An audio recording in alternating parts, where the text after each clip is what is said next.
어?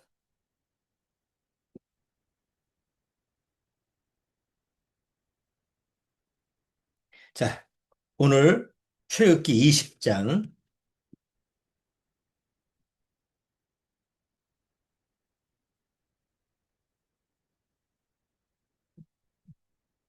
출애굽기 20장 내용을 잠깐 보겠습니다.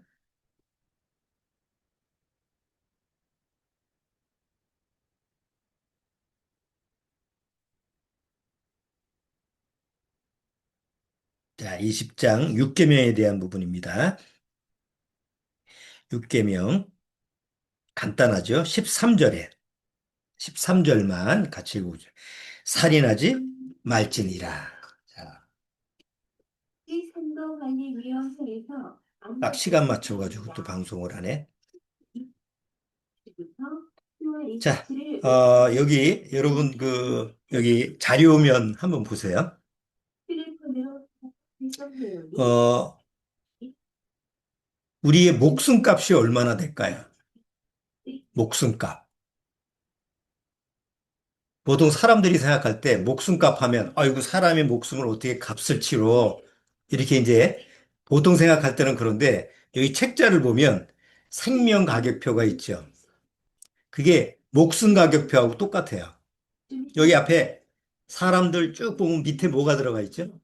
바코드가 돼 있습니다. 여러분, 저 슈퍼에 가면 물건 살 때 바코드 찍잖아요. 그럼 뭐 사과를 산다든가 아니면 무슨 과자를 산다든가 뭐 이렇게 가격표를 찍으면 금액이 딱 나오죠. 그래서 여기 보면 생명 가격표 해서 세상에서는 사람도 가격이 있다. 이렇게 해서 가격표를, 이 바코드를 해서, 이런 내용으로 책이 나온 게 있어요. 그래서 자료 화면을 한번 보여드린 거예요. 자, 다시 돌아와서. 자, 오늘 6계명의 내용을 살펴보는데, 6계명이 살인하지 말지니라라고 하는 그런 내용이에요. 그래서 이제 일단 우리의 목숨값이 얼마냐라고 하는 것을 한번 살펴보려고 그러는데, 요새 이제 텔레비전에 캄보디아에서 그 인신매매 그 범죄 집단이 이제 계속 뉴스에 나오죠. 거기 보면 인신매매를 당한 사람들의 가격 차이가 다 똑같지 않습니다. 뭐 일률적으로 뭐 얼마다 이게 아니에요. 어떤 사람은 20만 원에 팔렸고 또 어떤 사람은 500만 원에 팔렸고 또 가격이 나가면 또 뭐 1,000만 원 단위도 되고. 근데 어쨌든 간에 그렇게 가격이 높진 않아. 어? 그 목숨값이 20만 원이라는 게 말이 되나요? 어? 물론 그거보다 더 못한 어? 그 목숨값도 있지만 어쨌든 이번에 캄보디아 사건을 통해서 실제로 세상에서는 이런 사람의 값을 매겨서 사람을 인신매매하는 이런 모습을 우리가 뉴스에서 목격을 해요. 자, 근데 한번 이렇게 생각을 해보시오. 만약에 내 가족 중에서 누가 인질로 잡혔어. 가끔 뉴스에 나오잖아요. 나를 미워하는 사람이 내 가족 중에 자식을 인질로 삼아서, 너 얼마 붙여? 어? 그러면 아니면 네 자식 죽일 거야. 이제 이런 게 가끔 드라마에 뭐 이렇게 영화에 나오잖아요. 그러면 만약에 내 가족 중에서 내 부모를 인질로 삼았다든가 내 자식을 인질로 삼아서 가격을, 자, 1억에 1억 가져와. 내가 풀어줄게. 그렇게 값을 매겼다고 한다면 내 가족이라고 한다면 흥정을 할까요? 야, 500만 원만 깎아줘. 야, 반값만 하자. 어? 이렇게 뭐 가격 흥정이 될까요? 만약 내 가족이라고 한다면 그렇지 않을 거예요. 어떻게든지 그 돈을 마련해서라도 그 자식을 아니면 부모를 이렇게 이제 인질로 잡힌 것을 값을 치르려고 할 거예요. 자, 이만큼 사람의 생각에서는 나하고 얼마나 가깝냐에 따라서 그 목숨값이라고 하는 것이 또 가치가 또 값으로 계산할 수 없는 이런 또 모습이기도 해요. 자, 그런데 사람의 목숨값이 가장 그 세상에서 좀 이슈화된 사건이 하나 있었어요. 그게 뭐냐면 9.11 사태예요. 미국의 쌍둥이 빌딩이 그 테러범에서 아주 그냥 폭삭 무너져 앉죠. 그치? 한 3천 명 넘게 죽고 또 많은 사람들이 뭐 소방관이나 경찰관이나 구하러 갔던 사람들조차도 건물이 무너지면서 다 죽는 사건이 일어나는데 뭐 그런 테러 사건이 뭐 세상에 많이 일어났지만 그 전대미문의 사건이죠. 쌍둥이 빌딩은 지금까지도. 근데 그때 이제 후의 얘기예요.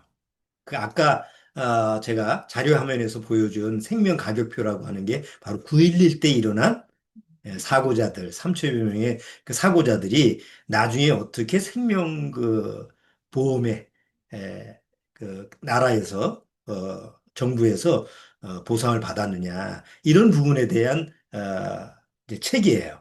그래서 이제 그게 어떤 사람은 최하 25만 달러, 25만 달러라는 것은 우리나라 단어로 해서 한 3억에서 3억 5천 가요. 그걸 보상받은 사람이 있고 어떤 사람은 100억 달러, 우리나라 돈으로 하면 저 100만 달러. 그래서 한 100억 넘는 그런 금액. 그 불공평하지 않느냐. 갑자기 사고가 일어나서 그런 재난이 벌어졌는데 누구는 한 3억 단위고 누구는 한 100억 정도 보상받는 게 그게 뭐 너무 공평한 모습이 아니지 않느냐. 뭐 이런 식의 문제가 아직까지 이제 그 아주 논란이 되고 있어요. 근데 사실 우리가 세상 살아가는데 그건 뭐 현실적인 문제예요. 그렇죠? 내가 65세인데 65세 무직이야. 그런데 어떤 사람은 내 나이 때 아직도 뭐 기업체 사장이 될 수 있잖아요. 일을 할 수 있잖아요. 그러면 만약에 갑자기 교통사고가 나가서 죽으면 그 목숨값이 어떻게 평가가 될까요? 똑같이 적용이 될까요? 세상에선 그럴 수가 없어요. 그래서 나같이 무직에다가 65세에 그냥 교통사고로 갑자기 죽었을 때 많이 받을 수 있는 그런 보험료가 3천에서 4천이래요. 그런데 내가 아직도 일을 하고 있다. 뭐 기업체의 사정이다. 라고 하면 최소 뭐 한 6억에서 8억 정도는 받을 수 있다고 그래요. 엄청난 차이죠. 근데 세상에서는 현실적으로 그렇게 목숨값이 정해져 있는 거예요. 그게 이제 사망보험금이잖아요. 사망보험금을 많이 든 사람은 많이 받고, 조금 든 사람은 아예 보험금이 없는 사람은 죽어도, 물론 죽어서 돈을 많이 받는다고 해서 가져갈 수 있는 돈은 한 푼도 없어요. 나머지 남은 식구들이 그냥 분배를 하든지, 그치? 그렇죠? 9.11 사태에서도 뭐, 그때 뭐, 100억 넘게 받은 사람도 한 푼도 가져간 사람 없었어. 나머지 가족들이 다 분배해서 받았지. 자, 이렇게 실제로 우리가 생명이라고 하는 것은, 목숨이라고 하는 것은 값을 매길 수 없다라고 상식적으로 생각하지만 세상적인 상식선에서는 다 가격이 정해져 있는 거예요. 그런데 살인이 이제 벌어졌을 때, 뭐 묻지마 살인 같은 경우 뉴스에서 보잖아요. 지나가는데 갑자기 그냥 때려가지고 죽였어. 그러면 묻지마 살인 같은 살인을 저지르는 살인자가 보는 목숨값은 뭐예요? 내가 지나가다가 아무나 성진이나가 죽였어. 그럼 그 사람이 보는 그 상대방의 목숨값은 얼마예요? 가치가 없는 거죠. 그러니까 죽이는 거 아니에요. 자기하고 아무 연고도 없는 사람. 미국에서 요새 심신약해 일어나는 거. 아무도 자기하고 연고는 없는데 총 가져가서 다 죽여버리는. 그러니까 그런 살인자들이 그 자기가 죽이는 대상들의 그 목숨값이라는 건 마치 우리가 영화에서 그 전쟁 영화나 뭐 이게 뭐 요새 폭력 영화 많잖아요. 뭐 죽이고 칼로 죽이고 총으로 죽이고 그게 이제 계속 주제인데 그럴 때 그 상대방을 보는 목숨값이라고 하는 것은 그건 어떤 값을 매기질 않죠. 가치가 없이 여기니까 그냥 무차별로 죽이고 그러는 거 아니에요. 만약에 살인하지 말라라고 하는 법의 규례가 없다고 한다면 어떻게 가요? 사회가.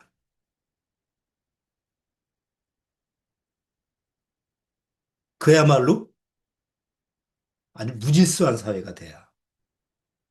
자, 그래서, 어, 우리 최초의 법전, 뭐, 함무라이 법전이라든가 이런 내용을 보면 가장 기본적인 법이라는 게 살인을 규제하는 거래요. 성경에서 하나님이 율법을 주시기 전에도 사람들은 살았잖아요. 지금서부터 어, 4천 년 전, 한 3,500년 전에 하나님이 율법을 이스라엘 민족한테 주신 거잖아요.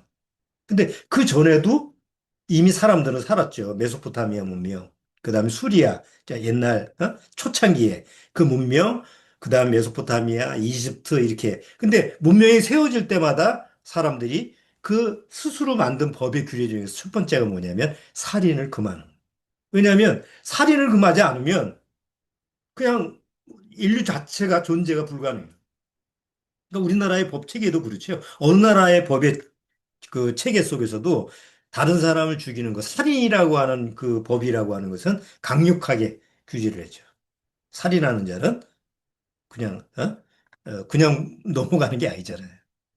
그러니까 그만큼 살인이라고 하는 그 법이라고 하는 것이 인간들 사회 속에서는 꼭 필요한 부분인데, 그럼 왜 하나님이 살인하지 말라, 다른 사람을 죽이지 말라라고 하는 그런 계명을 주셨을까? 다른 사람, 단순히 사람을 죽이는 그런 내용일까? 그보다 더 내용이 하나님의 의도는 더 깊을 수가 있는 거죠. 그래서 오늘 육계명이라고 하는 부분을 말씀을 통해서 한번 살펴보도록 하겠습니다. 자, 살인의 역사를 한번 살펴보시죠. 살인의 역사. 최초의 살인의 역사를 한번 성경을 통해서 찾아보는 거예요. 인류 역사 속에서 살인이 언제서부터 있었느냐라고 하는 것은 뭐 규명이 안 되죠. 그 기록이 없으니까. 그런데 성경에서는 분명히 살인의 역사가 기록이 되어 있어요. 언제서부터 살인이라고 하는 것이 시작되었는지. 살인이 언제서부터 시작됐죠?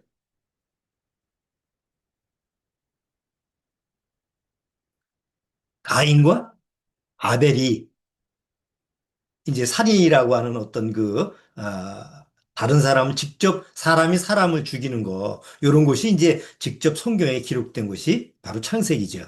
뭐, 여러분 내용 다 아실 거예요. 한번 보세요. 창세기에.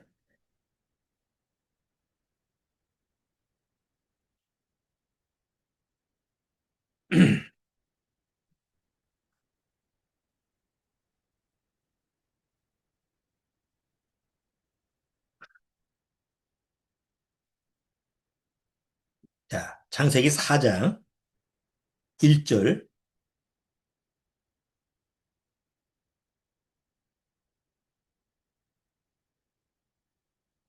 자, 창세기 4장 1절 한번 보세요. 아담이 그 아내 하와와 동침하매 하와가 잉태하여 가인을 낳고 이르되 내가 여호와로 말미암아 득남하였다 하니라. 그가 또 가인의 아우 아벨을 낳았는데 아벨은 양치는 자이었고 가인은 농사하는 자이었더라. 세월이 지난 후에 가인은 땅의 소산으로 제물을 삼아 여호와께 드렸고 아벨은 자기도 양의 첫 새끼와 그 기름으로 드렸더니 여호와께서 아벨과 그 제물은 연락하셨으나 가인과 그 제물은 연락하지 아니하신지라. 가인이 심히 분하여 안색이 변하니 여호와께서 가인에게 이르시되 내가 분하여 하면 어찌미며 안색이 변하면 어찌미뇨 내가 선을 행하면 어찌 낯을 들지 못하겠느뇨. 선을 행치 아니하면 죄가 문에 엎드리느니라. 죄의 소원은 내게 있으나 너는 죄를 다스릴지니라. 가인이 그 아우 아벨에게 고하니라. 그 후 그들이 들에 있을 때 가인이 그 아우 아벨을 쳐 죽이니라. 여기 살인 사건이 최초의 살인 사건이 나오는데 그 내용이 자세히 기록이 돼 있죠. 자, 처음에 하나님이 아담과 하와를 창조하고 그 다음에 죄로 타락된 다음에 가인과 아벨을 낳았어요. 물론 가인과 아벨만 낳은 건 아니겠죠. 그 당시에 여기서 창세기 4장에서 하나님이 이 가인과 아벨을 대표로 기록한 거예요. 가인이라고 하는 존재는 첫사람의 모형이에요. 아벨은 둘째 사람의 모형이에요. 그럼 첫사람은 육의 모형이에요. 둘째 사람은 바로 육인데 구원받은 사람의 영적인 사람의 모형이에요. 자, 그런데 가인과 아벨이 대표로 나타나서 어떤 내용을 가르쳐 주느냐면 가인은 열심히 농사를 짓는 사람이고 열심히 농사를 짓는다라는 건 육에 아주 충실한 사람이에요. 육신에 성실하고 충실한 사람이에요. 근데 아벨은 하나님께 예물을 드릴 수 있는 하나님의 뜻에 합당한 그런 사람의 모습을 보여주는 거예요. 그러니까 단순히 여기서 예물에 초점을 맞추지 말고, 그러니까 이거를 해석할 때 계속 어떻게 해석을 해요? 가인은 농사하는 자였는데 하나님 앞에서 제일 곡식을 드렸지만, 제일 좋은 곡식을 드렸지만, 그래도 정성이 부족했다라고 얘기를 하고, 아벨은 양을 치는 자였는데 형보다는 더 정성스럽게 하나님께 드렸다고 얘기를 하고. 그러니까 하나님 앞에 정성적으로 얘기하는데 정성으로 치면 가인이죠. 아벨이 한 게 뭐 있어요? 새끼 낳은 거 지가 낳나? 자기가 키우는 동물이 난 거 아니에요. 그러니까 정성으로 보면 가인이 더 정성스러운데 왜 하나님이 가인의 예물은 안 받고 아벨의 예물을 받았느냐? 그건 더 거슬러 올라가면 바로 가인과 아벨의 부모인 아담과 하와가 하나님 앞에서 어떤 모습이었느냐? 하나님 말씀을 불순종해서 죄로 타락됐잖아요. 죄로 타락된 다음에 하나님은 아담과 하와를 위해서 대신 희생 제물을 가죽 옷을 입혔다라는 건 그 아담과 하와를 위해서 동물을 희생 제물을 죽이고 가인과 아담과 하와를 다시 하나님 앞에서 회복시켜 준 거잖아요. 그러니까 그런 의미를 아담과 하와를 통해서 가인과 아벨도 틀림없이 배웠다는 거죠. 들었다는 거죠. 하나님의 뜻이 어디 있느냐? 바로 하나님 앞에서는 우리가 다 죄인으로 타락됐기 때문에 자기를 위한 희생 제물이 필요한 거다. 아담과 하와는 분명히 그건 뭐 뼈저리게 깨달은 거기 때문에 왜 가죽 옷을 우리한테 지어 입혔느냐 물어봤을 거 아니에요. 이게 옷이 뭐야? 어? 누가 준 거야? 뭐 애들이 커나가면서 계속 물어봤을 때 특히 아담은 그걸 계속 자기 자식들한테 얘기를 해줬을 거예요. 그런데 가인은 아무리 얘기해도 관심이 없고 그냥 자기 생각. 하나님이 뭘 기뻐하실까? 내 노력, 내 정성, 내 땀. 그런데 이미 저주받은 이 땅과 이미 저주받은 사람에게서는 하나님이 받으실 게 없잖아요. 하나님이 그래서 죄인을 위해서 대신 희생 제물이 필요하다라는 것을 아벨을 통해서 아벨은 그걸 의미를 알았고 하나님 앞에 드렸기 때문에 아벨의 예물은 받아줬지만 가인의 예물은 안 받아준 거예요. 그런데 가인이 그 모르는 게 아니고 자기 부모한테 들었음에도 불구하고 그거를 마음에 소화를 못한 거예요. 받아들이지 못하고 하나님이 여전히 가인과 하나님은 대화를 나누고 있었어요. 하나님이 아니 왜 안색이 네가 안 좋냐? 왜 화가 났어? 애들 그렇잖아요. 애가 막 씩씩거리고 막 부모한테 뭔가 좀 불만이 있어서 말을 못 하는데 막 얼굴이 부르락부르락하고 애가 화가 나서 문 쾅 닫고 들어가고 뭐 그러면 물어봐야 되잖아요. 엄마가 야 너 왜 그래? 왜 그 심통이 나서 그래? 그것처럼 하나님이 가인한테 물어보는 거예요. 네가 왜 그래? 하나님 몰라서 물어보는 건 아니죠. 네가 왜 그래? 그러면서 네가 선을 행하면 그럴 필요가 없지 않느냐. 네가 이미 들었고 네 아버지 엄마한테 들었던 것처럼 내가 원하는 합당한 예물을 아벨처럼 드렸다고 한다면 내가 너 거를 기쁘게 받지 않았느냐. 정확하게 가인에게 그 문제점을 얘기해 줌에도 불구하고 이 고집불통 가인은 도대체 못 알아먹는 건지 일부러 안 듣는 건지 그래서 거부감을 마음속에서 품고 있는 거예요. 그러니까 마음에 뭐가 일어나는 거예요? 계속 하나님에 대한 분노예요. 내 걸 안 받아줬다. 내 정성, 내가 땀 흘려서 하나님 앞에 이렇게 하나님을 위해서 드렸던 그 내 의를 안 받아줬다는 것 때문에 그냥 분노가 가득하고 그리고 그걸 받아준 아벨을 보면 밉고 시기하고 질투가 나고 그래서 죽여버리는 거예요. 여기서 살인이라고 하는 것은 배워서 하는 게 아니죠. 가르쳐 준 게 아니잖아요. 근데 가르쳐 주지 않은 한 번도 살인한 자를 본 적도 없고 누가 누구를 죽인 적을 본 적도 없는 이 가인이 살인을 해요. 본 적도 없는 그 살인이라는 게 어떻게 가인은 그걸 행할 수가 있을까요? 하나님이 그 방법을 가르쳐 줬나요? 아니죠. 그래서 성경에는 그 가인에게 그 살인이라고 하는 본능적인 것을 그 죄를 넣어준 원인자가 있다고 성경은 얘기해요. 그게 예수님이 요한복음 8장에 유대인들한테 얘기하면서 나는 하나님에게서 아버지에게서 왔다. 너는 사단에게서 왔어. 그러면서 사단에 대해서 뭐라고 얘기했냐면 처음부터 살인한 자가 사단이다라고 성경에서 예수님이 말씀을 하시는 거예요. 요한복음 8장 44절. 요한복음 여기 손 꽂고 요한복음 8장 44절 보세요.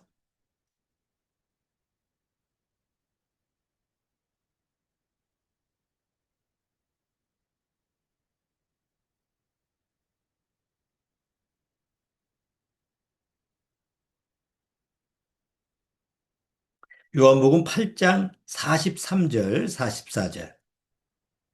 요한복음 8장 43절부터 제가 읽어볼게요. 어찌하여 내 말을 깨닫지 못하느냐? 이는 내 말을 들을 줄 알지 못함이로다. 이거 가인이 그렇게 많이 얘기를 하고 수없이 얘기를 해도 그거를 들을 줄을 몰라. 들을 기가 없어. 그렇죠? 우리가 아무리 구원받지 못한 사람한테 얘기를 해도 이 정도 얘기하면 들어먹질 않을까? 이 정도로 얘기하면 아니 이렇게 수십 년 얘기하면 그 알만도 한데 근데 몰라요.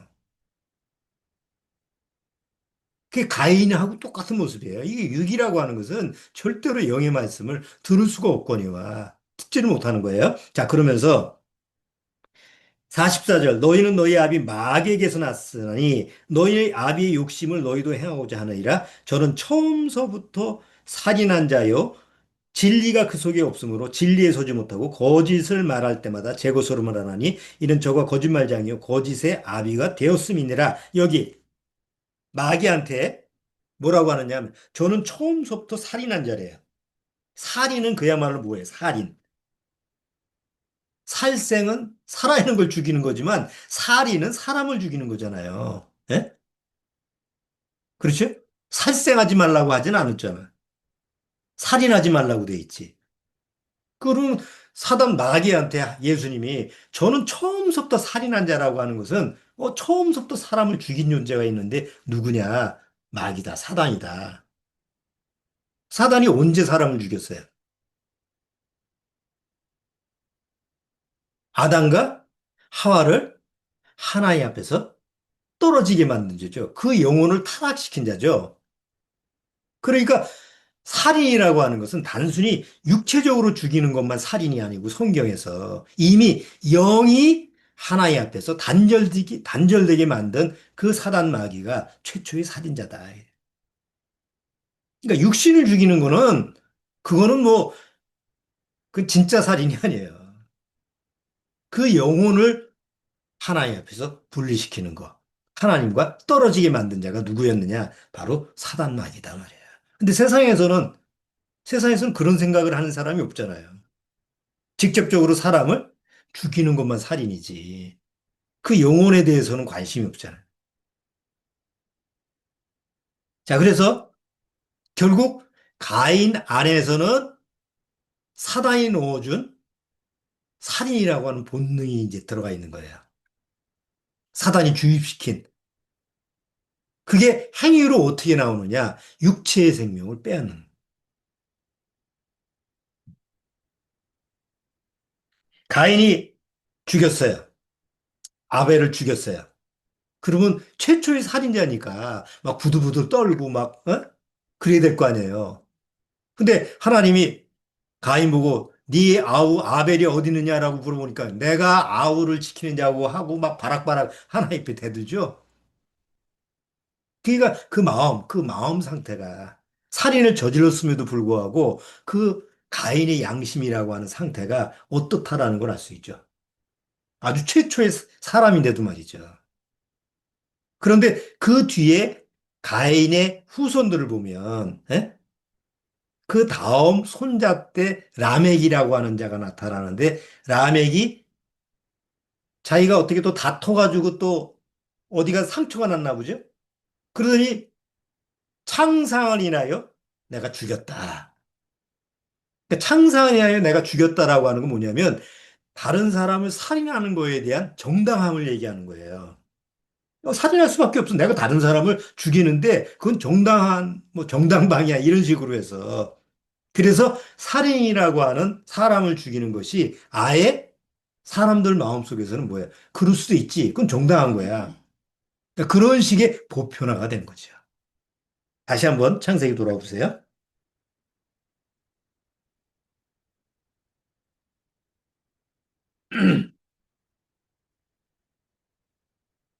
자, 창세기 4장 16절. 창세기 4장 16절. 가인이 여호와의 앞을 떠나 결국은 떠나요. 육은 하나의 앞에서 떠날 수밖에 없어요.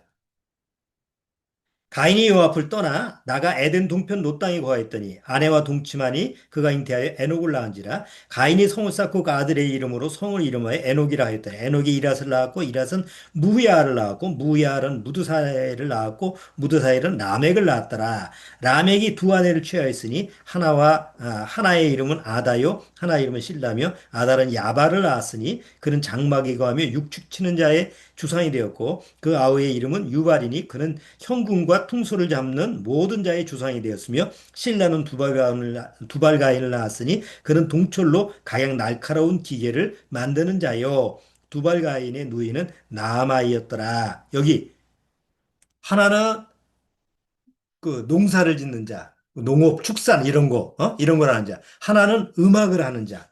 하나는 요새 뭐 산업, 기계 문명 이런 걸 하는 이런 모습으로 인류가 이제 문명이 발달되는 거예요. 자, 근데 중요한 거는 그럼 사회적인 모습은 어떤 모습으로 가느냐?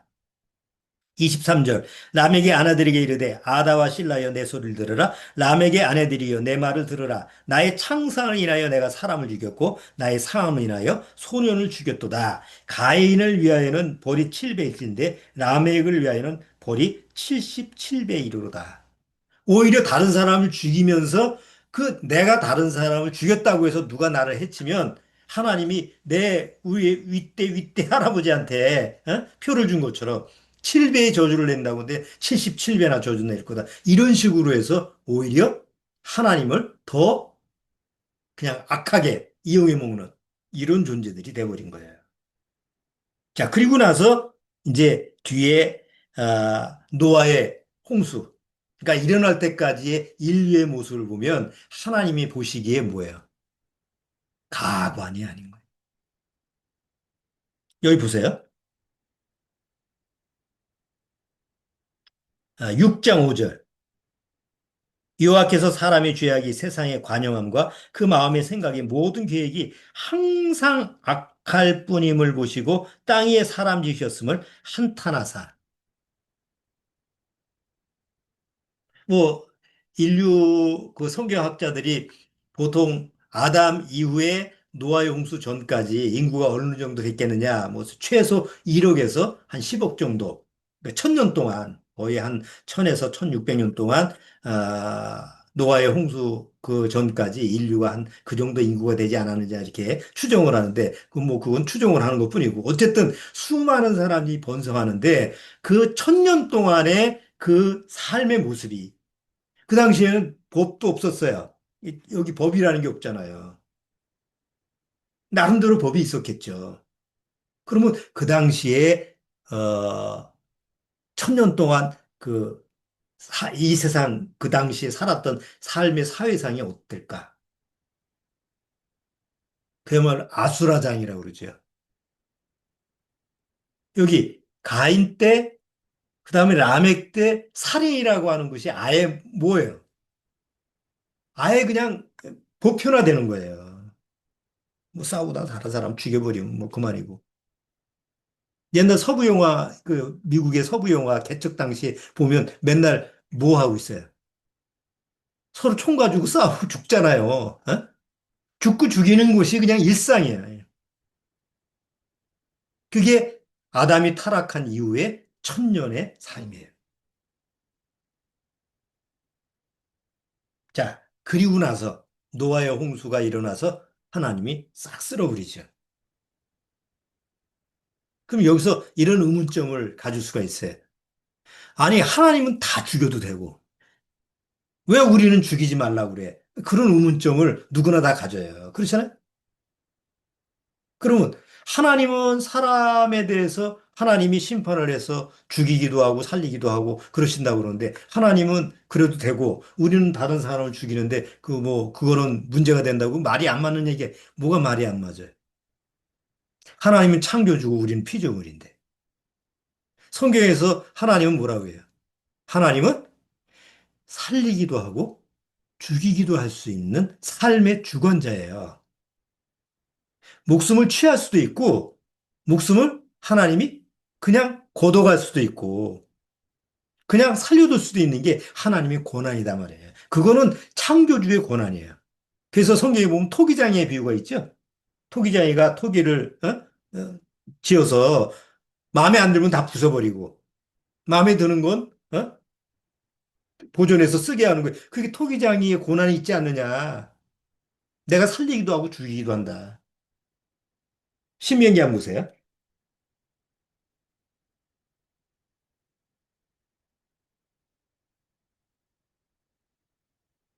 신명기 32장.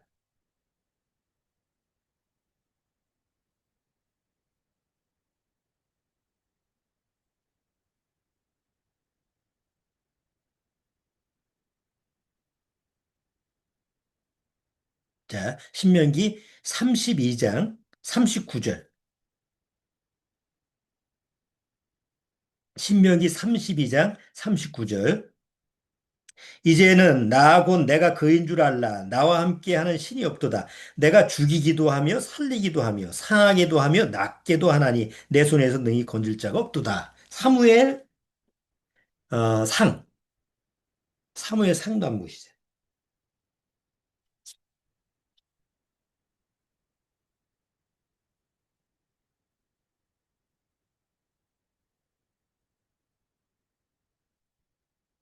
사무엘 상 2장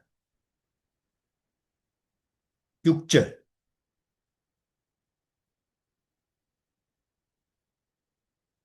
자, 사무엘 상 2장 6절. 여호와는 죽이기도 하시고 살리기도 하신다고 그죠?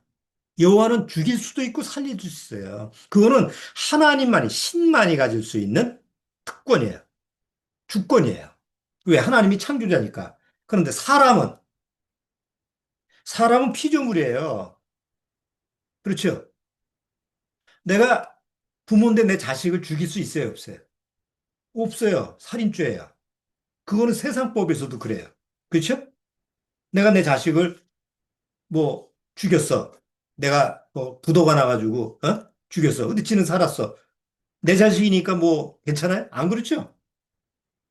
사람은 사람에 대한 생명을 뺏을 수 없어요. 취할 수 없어요. 근데 창조주 하나님은 죽이기도 하고 살릴 수 있는 고난이 있는 분이에요. 뭐 따져 물어봐야 소용이 없어. 그건 하나님의 고난이니까. 자, 이제 노아의 홍수 이후에 또 노아의 후손들이 쭉 셈, 함, 뭐, 야벳 해가지고 이제 또 인류가 번창했어요. 계속 무슨 사건이 일어나요?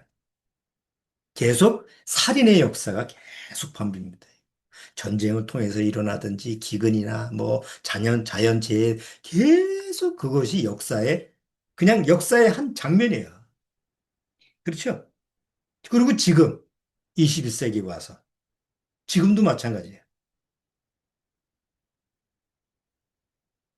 계속 전쟁 통해 뉴스 보면 계속 죽는 거예요. 근데 이상하죠? 사람이 묻지마 살인해가지고 살인범이 가서 응?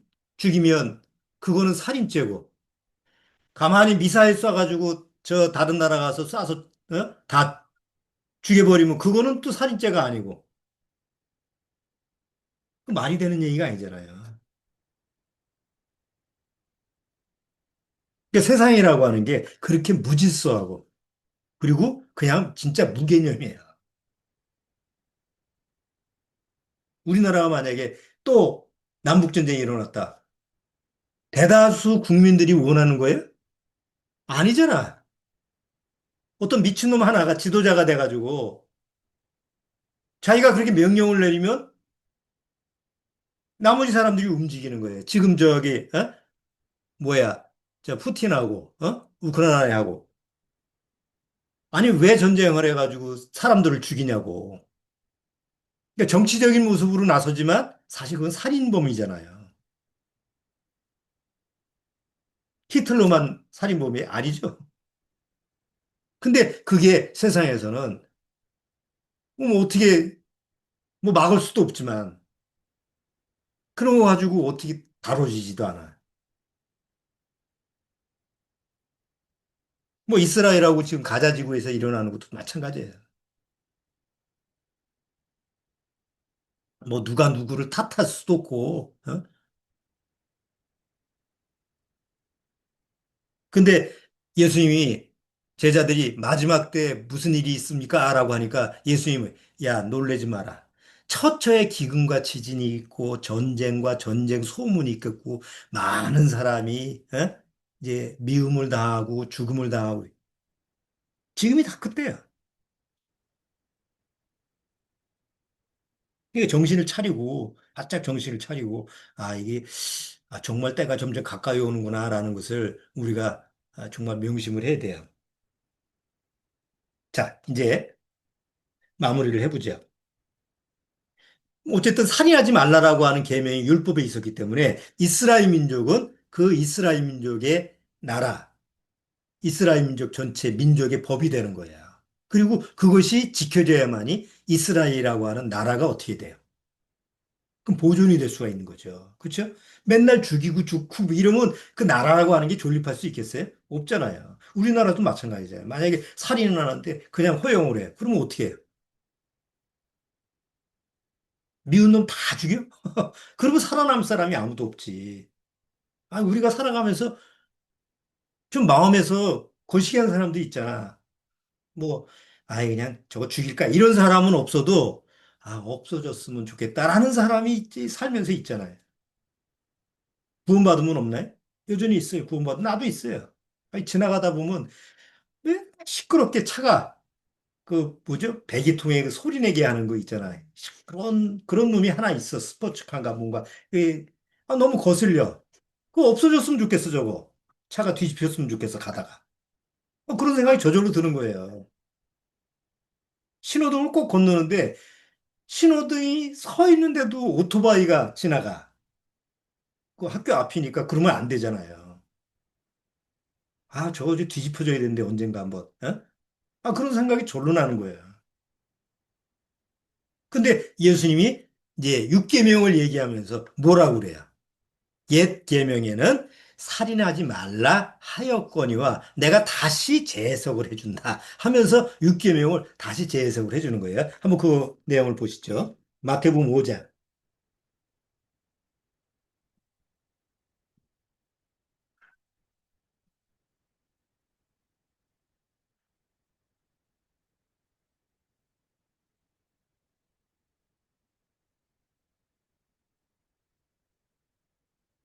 자, 마태복음 5장 21절 보세요.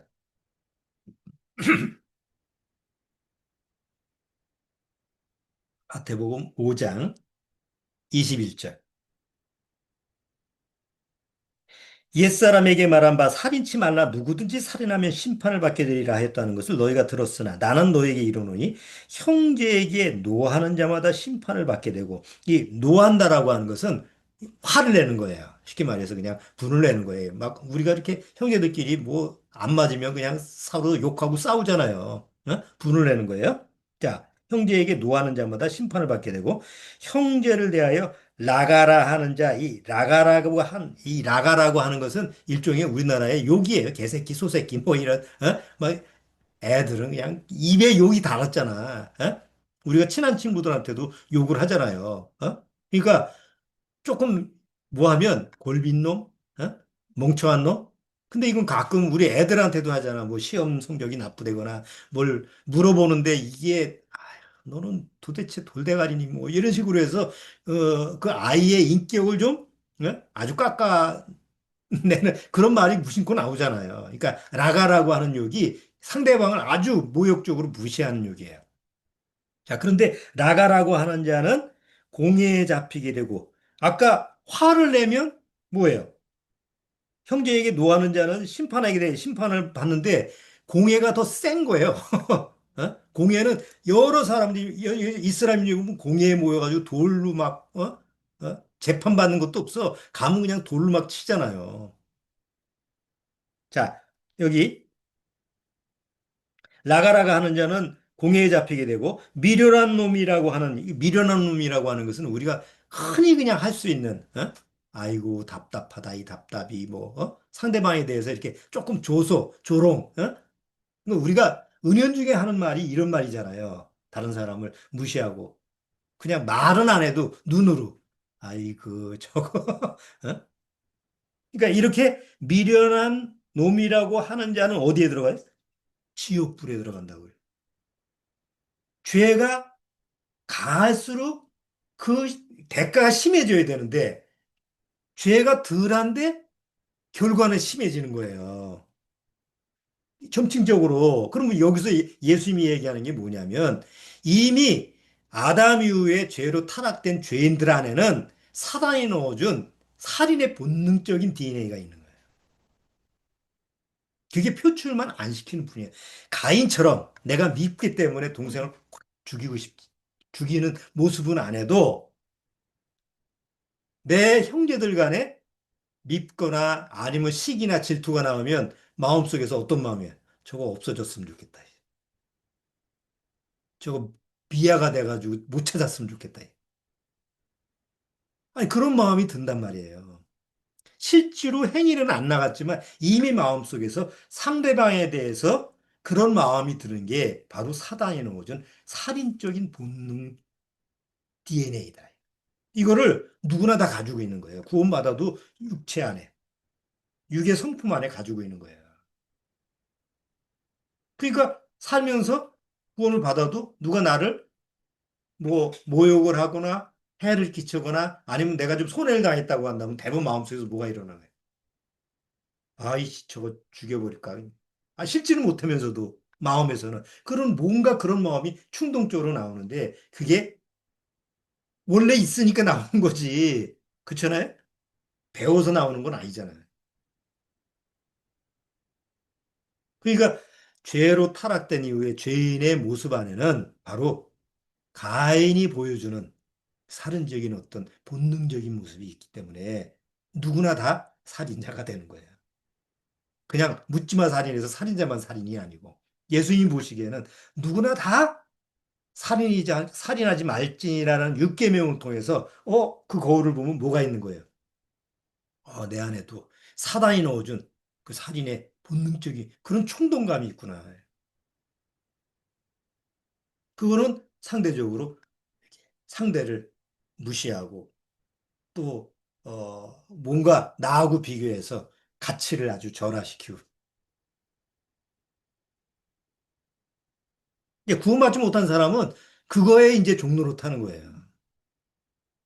나보다 좀 잘난 사람이 있으면 뭐 이렇게 쭈그려서 아무 말도 못하지만 속으로는 뭐예요? 저 사람을 저주하고. 나보다 약한 사람이 있으면 말로 다 그냥 해버리고. 그래서 누구도 이 육계명에서 자유로울 사람이 없죠. 그런데 구원을 받은 다음에는 어떻게 될까요? 예수님과 함께 십자가에서 내 육의 성품이 죽어버리면 네가 너희 정과 욕심을 십자가에 못 박았느니라고 얘기하잖아요. 그러면 육의 성품이 십자가에서 예수님과 함께 죽어버리면 그 안에 내 안에 내재되어 있는 살인적인 본능, 사단이 넣어준 어떤 그런 살인적인 어떤 DNA가 어떻게 했어요? 십자가에서 처리가 되죠. 그 처리가 됐다는 얘기는 뭐냐면 다른 말로 해서 다른 사람의 영혼을 이제는 거디도 없이 사랑할 수 있는 능력이 생긴다는 거예요. 2000년 전에 예수님이 오셨어요. 예수님이 십자가에 죽으시면서 예수님이 담당하는 죄는 어디서부터 어디까지예요? 아담서부터 마지막 때의 사람 모든 죄를 예수님이 십자가에서 지고 죽으셨어요. 그렇죠? 그래서 예수님이 십자가에서 마지막 7원 중에서 다 이루었다고잖아요. 다 이루었다라는 건 뭐예요? 아담 위에 모든 사람의 죄를 내가 다 짊어지고 간다. 그 말은 말이면 내가 너 때문에 죽는다 이 얘기예요. 그럼 내가 너 때문에 죽는다는 얘기는 나 대신에 죽는 거니까 반대죠 얘기하면 뭐예요? 내가 예수님을 죽이는 것이 되는 거죠. 그러면 여기서 이제 이런 반응이 나와요. 안 믿고 믿기를 거부하는 사람. 아니 내가 나 위해서 죽어달라는 적이 언제 있었냐? 아니 죽어달라고 그랬어 내가? 그럴 필요 없어. 나는 그런 거 부탁하지 않아. 이런 사람들이 구원받지 못하는 사람이에요. 나는 내 자존심이 허락을 안 해. 옛날 할아버지 한 분이 그랬어요. 아니 할아버지의 죄를 예수님이 담당. 그런 법은 없어. 나는 내 죄를 짊어져서 저 지옥 끝에 갈지라도 내가 갚아야지. 아니 왜 내 거를 대신 갚아줘? 그런 분이 한 분 있었어요. 그걸 결국 돌아가셨어요. 아니, 실제로 그런 사람도 있다니까요. 다. 근데 구원받은 이후에는 그 마음이 바뀌어요. 아, 내가 죽였구나, 예수님을. 내가 실제로 죽이진 않았어도 나 위해서 십자가에 죽으셨으니까 내가 죽인 거나 마찬가지야. 우리나라 사람들은 그런 면이 강해져. 자식이 뭐, 집에서 뭘 잘못 만졌어. 그래서 뭐 전기를 꼽아가지고 죽였어. 이렇게 뭐 애들 장난하잖아요. 젓가락 가지고 뭐 콘센트 쑤시고 뭐 실제로 그런 사고가 일어나서 애가 죽었어. 그러면 우리 사고는 어떤 사고예요? 애가 잘못해서 죽었지만 서양식 사고는 애가 철저히 애가 잘못한 거야. 우리 사고는 내가 애를 잘 못 봐가지고 죽인 거예요. 그게 잡혀가잖아. 내가 죽였다고 막 울고 그러니까. 그러니까 십자가에서 예수님이 나 위해서 십자가에 죽었을 때 정말 구원받은 시각에서 봤을 때는 아, 내가 죽인 거구나.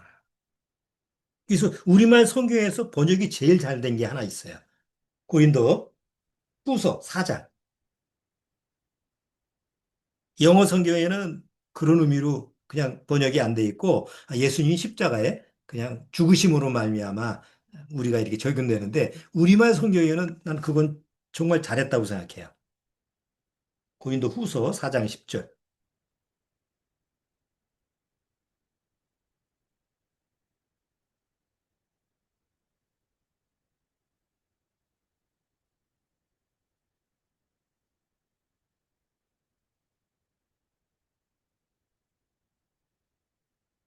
자, 고린도 후서 4장 10절.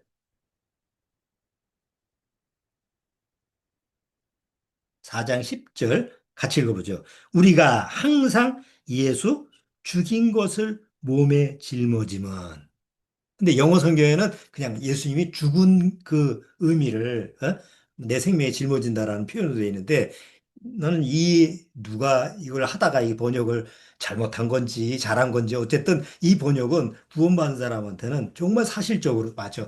예수 내가 죽인 것을 내 생명에 짊어지는 거예요. 그렇죠?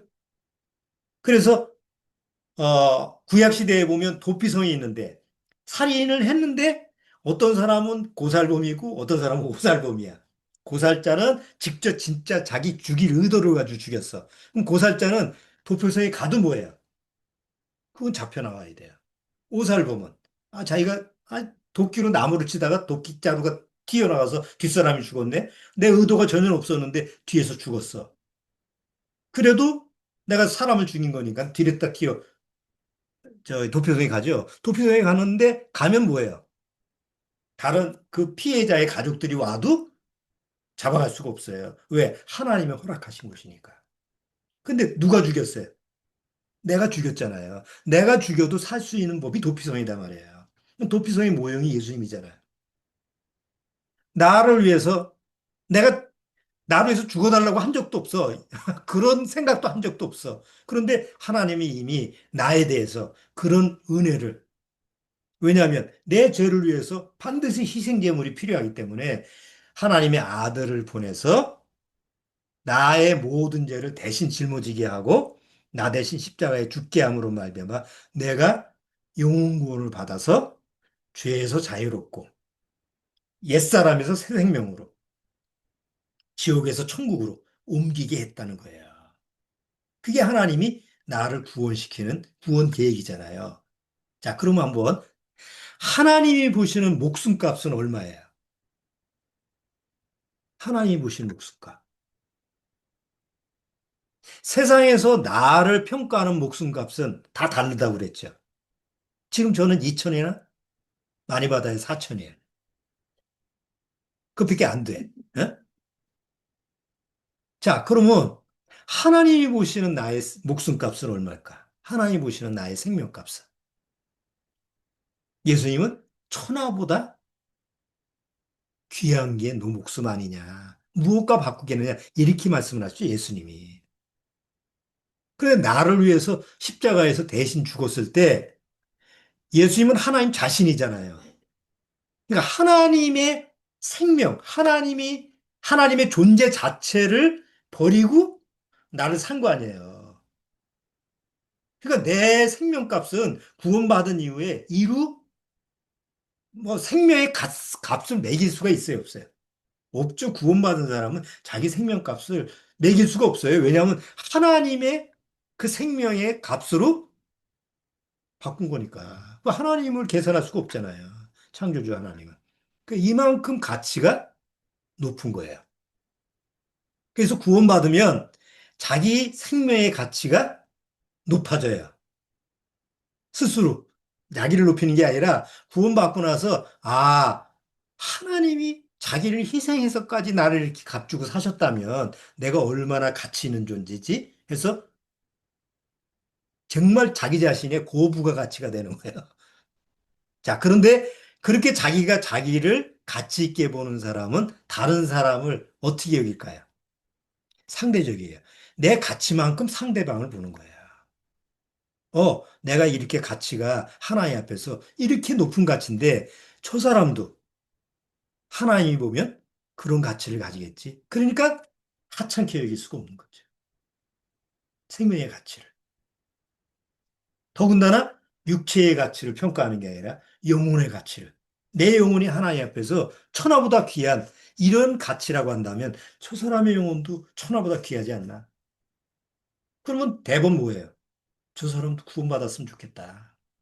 저 사람 꼭 구원받아야 되는데. 이런 마음이 내가 구원을 시킬 수 없지만 그런 마음이 들까요, 안 들까요? 드는 거예요. 그러니까 그 사람의 영혼에 대해서 기도를 하고 방법을 찾고 어떻게 하면 이 모양 저 모양으로 해서 구원받을 수 있게 할까? 기회를 줄까? 이게 이제 자동적으로 생기는 거죠. 자, 하나님 앞에서는 둘 중에 하나입니다. 육계명을 통해서. 한쪽은 예수님을 바라보면서 누가 나 위해서 죽어달랬어? 나는 그냥 내 죄값을 받을 테니까 나하고 상관하지 마시오. 라는 사람이 있는 반면 또 다른 사람은 하나님, 바로 예수님을 내가 죽였습니다. 나는 살인자입니다. 그런데 하나님이 도피성을 허락해 주셨기 때문에 바로 그 도피성에서 나는 나를 위해서 십자가에 죽으신 내가 죽인 예수님에도 불구하고 나를 위해 죽었으니까 그래도 그분과 나는 영원히 함께하고 싶습니다. 그러니까 나를 위해서 대신 죽어줬고 내가 죽였음에도 불구하고 나를 사랑한다는 걸 알기 때문에 그분이 뭐가 되고 싶은 거예요? 신부가 되고 싶은 거예요. 단순히 아버지와 자식의 관계를 떠나서 신랑과 신부의 관계를 원하는 거죠. 그래서 신약 계속 보면 구원받은 성도를 어디에 비유를 해요? 바로 신부와 신랑과 신부의 신부 쪽에서 초점을 맞추는 거예요. 아담 이후에 천년의 역사가 그렇게 굴곡지고 하나님 앞에서 하나님이 후회할 정도로 그렇게 참혹하고 비참한 그런 세상이어서 하나님을 물로 심판했다고 한다면 이 마지막 이 세상은 불로 심판하는 이 세상은 더더욱 하나님이 용서치 않는 세상이에요. 그런데 구원받은 사람한테 허락한 천년은 천년왕국의 천년은 예수님이 이 세상을 통치하고 우리는 그 안에서 천년 동안 어떻게 사는 거예요? 법이 없어도 모든 사람이 사랑하고 모든 사람이 평안하게 살 수 있는 누구도 경험하지 않았던 아담 이후에 누구도 경험하지 않았던 것을 우리는 천년 동안 이 지상에서 천년왕국을 통해서 경험할 수 있는 것이 되는 거죠. 근데 아무나 누릴 수 없는 거예요. 그 삶을 하나님이 허락하셨기 때문에 그거를 무시하거나 소홀히 여겨서는 안 됩니다. 자, 오늘 6계명 통해서 한번 살인하지 말지라는 것을 다시 한번 살펴봤습니다. 자, 우리 기도하고 마치겠습니다. 하나님 아버지 감사합니다. 우리 안에는 아담 이후에 사단이 넣어준 그 죄의 바이러스인 살인의 본능적인 모습이 여전히 유괴 성품에 남아 있습니다. 그럼에도 불구하고 이제 십자가에서 그 유괴 성품을 예수님과 함께 죽였어. 더 이상 나는 거기에 종로로 탈 필요가 없는 줄 압니다.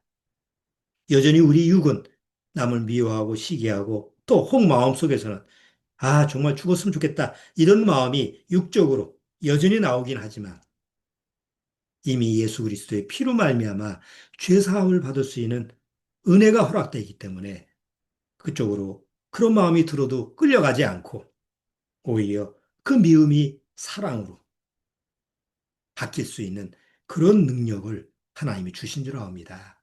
아무쪼록 구원받고 나서 정말 예수님을 사랑하고 형제자매를 사랑하는 그런 믿음으로 우리가 마지막 때를 살아갈 수 있도록 그래서 한 영혼이라도 주님 앞에 돌아오는 돌이키게 하는 그런 하나님의 역사가 우리 가운데 일어날 수 있도록 주님께서 축복해 주옵소서. 예수님의 이름으로 축원합나이다. 아멘. 자, 마치겠습니다.